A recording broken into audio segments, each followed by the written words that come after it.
Verse of the day. For you have been my hope, O sovereign Lord, my confidence since my youth. Psalm 71 verse 5. Thought of the day. If God rules his universe by his sovereign decrees, how is it possible for man to exercise free choice? Another real problem, created by the doctrine of the divine sovereignty, has to do with the will of man.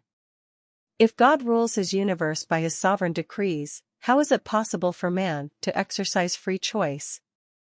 And if he cannot exercise freedom of choice, how can he be held responsible for his conduct?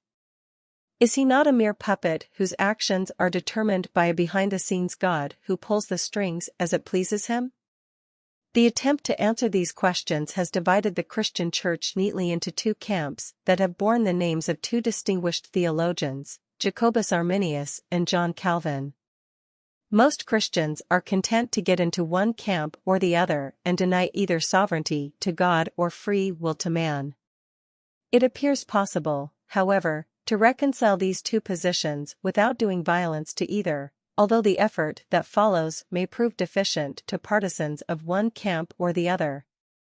Here is my view: God sovereignly decreed that man should be free to exercise moral choice, and man from the beginning has fulfilled that decree by making his choice between good and evil.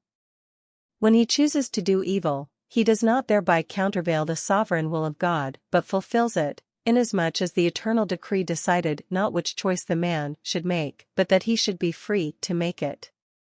If in his absolute freedom God has willed to give man limited freedom, who is there to stay his hand or say, "What doest thou?"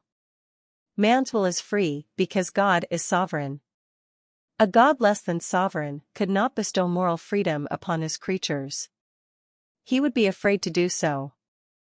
Prayer of the day. Sovereign Lord, let us not be caught up in the ideas of man. Instead, let us trust in your sovereign design. Amen.